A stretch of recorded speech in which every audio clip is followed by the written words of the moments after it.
Hello, YouTubers of Earth and Beyond. It is about 12 o'clock on a Sunday to Monday night, and I wanted to make this video today to discuss some, in my opinion, overrated musical artists, covering 8 different genres, and 3 of them are ties, and I shall explain why.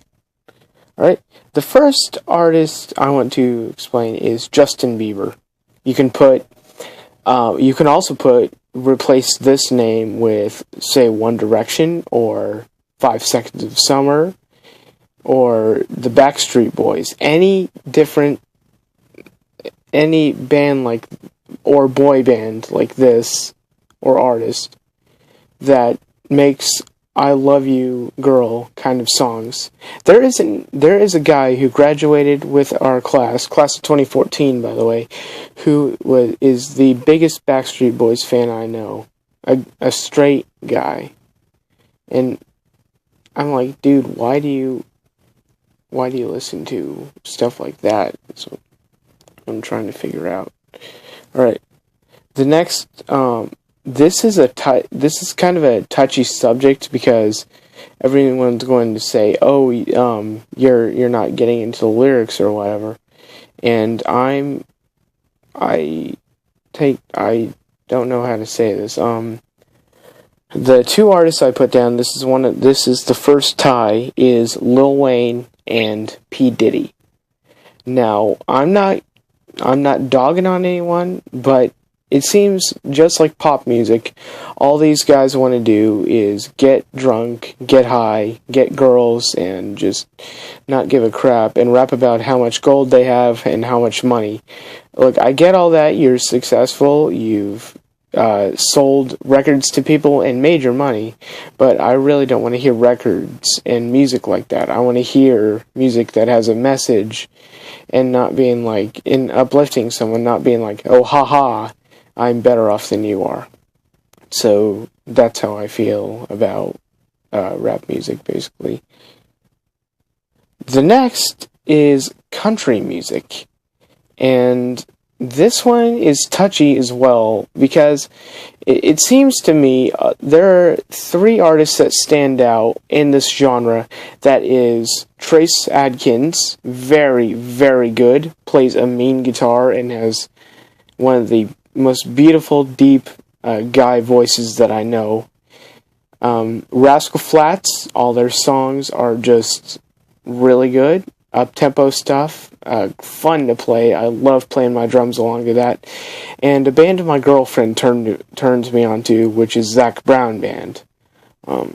Just very, very good solid songwriting, and whenever Chicken Fried comes on the radio, I just sit there and crank it. If I'm hanging with my alternative rock friends, I don't care. It's being played. But Blake Shelton, again, with the kind of in there with, well, I don't know the word I'm looking for. Like I described with the rap video, sings about how much money you have, what you're gonna do at a party late one Friday night, and some crap like that. I want to hear a song that has meaning behind it, and I explained that already.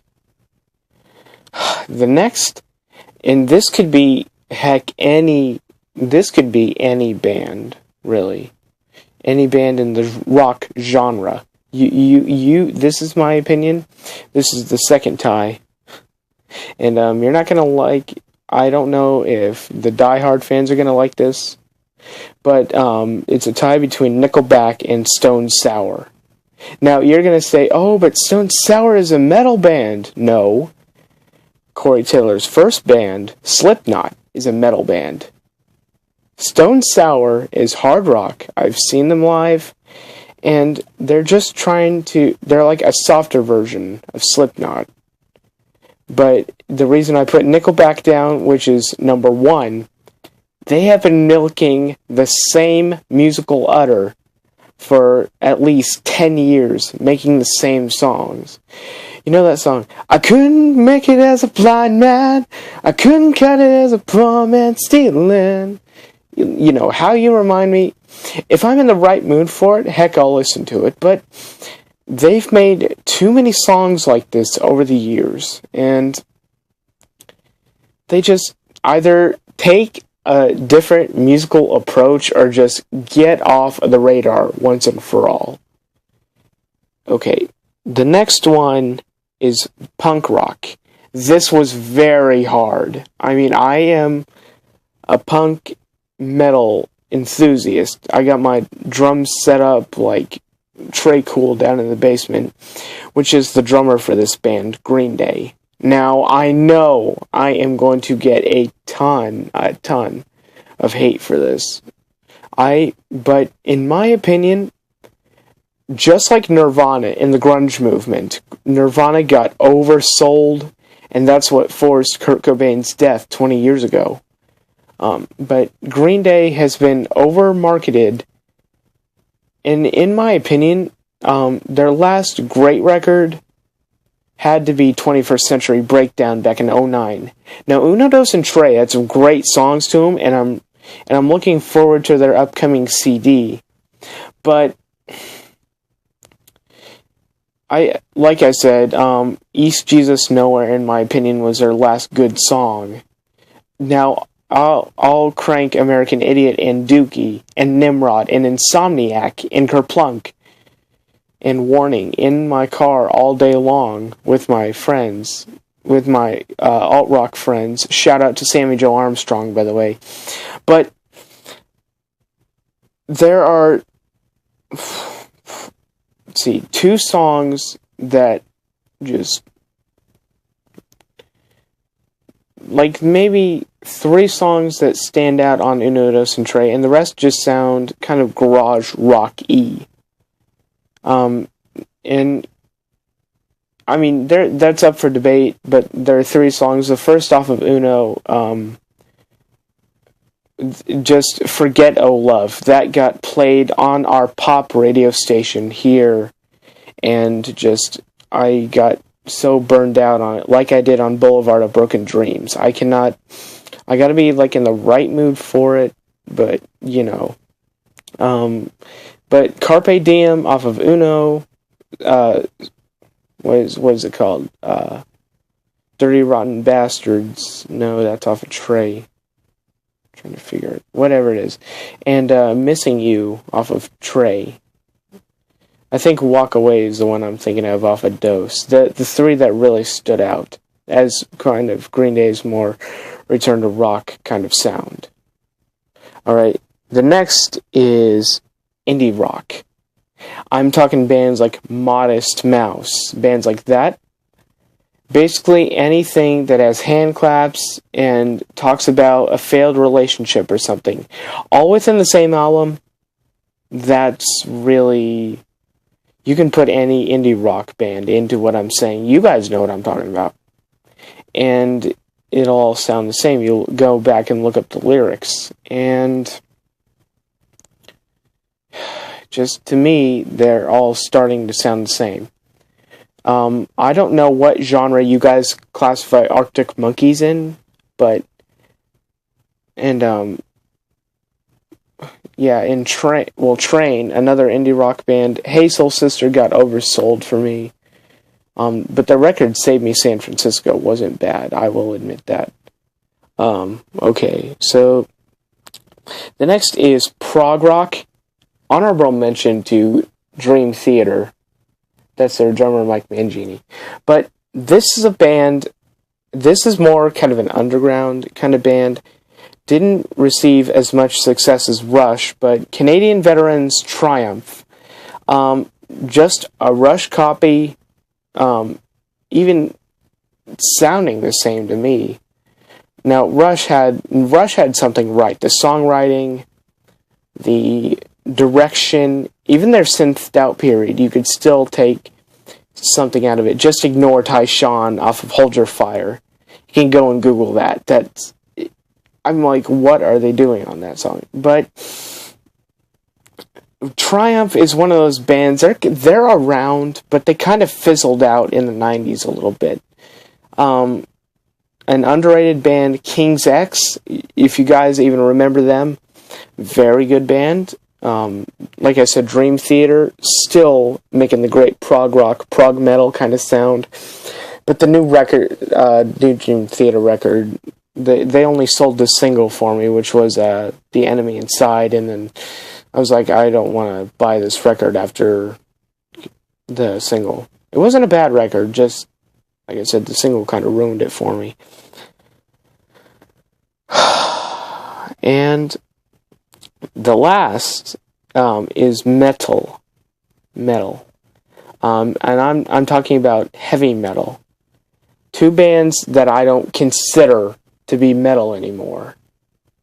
And I'm going to get a lot of hate for the first one, and a lot of hate, just even more for the second. The first one is Metallica. Yeah, Metallica. Listen to me, people. Metallica is not metal anymore. Their last great metal record had to be And Justice for All, back in '88. Now, you're going to say, oh, but Nevermind was a good metal record, and so was Load and Reload. No.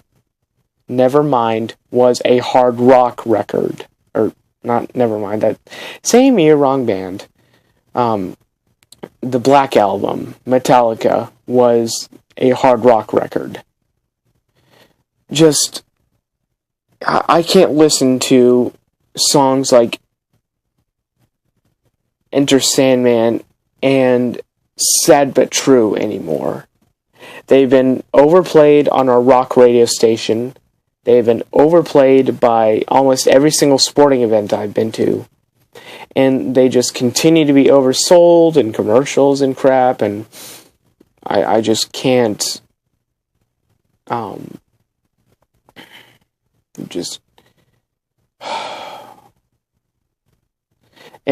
their new record with Lou Reed did not impress me at all.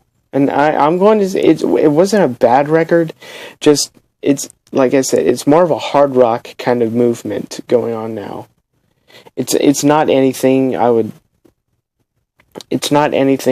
consider to be a metal record. Now, that's needless to say, their second record, Ride the Lightning, is the best metal record of all time. The music was great, the production was great, you could hear every single thing. Heck, me and my band will never get tired of playing For Whom the Bell Tolls, because my bass player loves the bass solo off of it, and then me and my guitar player just tear right into it, and get the whole crowd going with it. And the other band is Black Veil Brides. I saw countless kids, emo kids at my school, having their hair black, kind of pasty white kind of skin, black eyeliner. And I'm not dissing on goths or anything. I have a lot of good goth friends, but they're not metal. They shouldn't even be called music. All their, just like rap and pop, all their songs are beginning to sound the same. I was into them for a little bit during middle school, but I just don't see it anymore. They not impressing at all, kind of cheap guitar effects, and just they like, you know what I mean. Now instead, here are bands that are better in the genres, like in pop, Black Eyed Peas.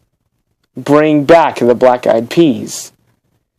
Very good music, very good. And Skrillex, too. Skrillex makes good pop, kind of dubstep-ish kind of stuff, so. Even though rap, Limp Bizkit all day, Eminem.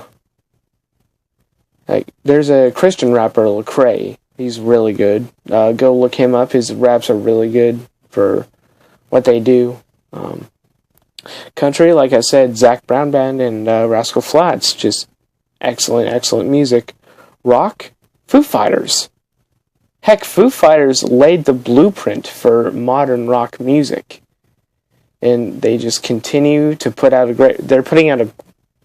from what I've heard, they're putting out a great record in November coming up. I cannot wait for that. November of 2014, for those of you watching this beyond 2014. Hello, future. Punk, Green Day. Yeah, the band I said was overrated is underrated, too. Their first two records, and most of Dookie, is very underrated. And heck, all of Nimrod and Insomniac, just very underrated. Great, great music. And if you don't believe me, go check out Nice Guys Finished Last off of Nimrod. Their up-tempo, just rock anthem. And Blink. Old Blink stuff's good. Indie rock, I really don't have a band I particularly favor. Modest Mouse is okay, but prog rock, Rush, and Dream Theater. Just two great bands that have been at it since the early years. Rush, about 74, 75, had that Zeppelin-ish kind of sound, but they slowly formed into their own music, and now they're continuing to sell shows around the world in their 40th year, which is a big achievement. And metal, Megadeth. Megadeth and a band called Hanger that one of my favorite drummers, Achilles Priester, plays in. Go check them out. Go check out Some Light to Find My Way. You will not be disappointed. Alright. I'm signing off for the night, but keep it tuned to my channel, and have a great night. I'm sorry I burped in your faces. And have a great night. See ya.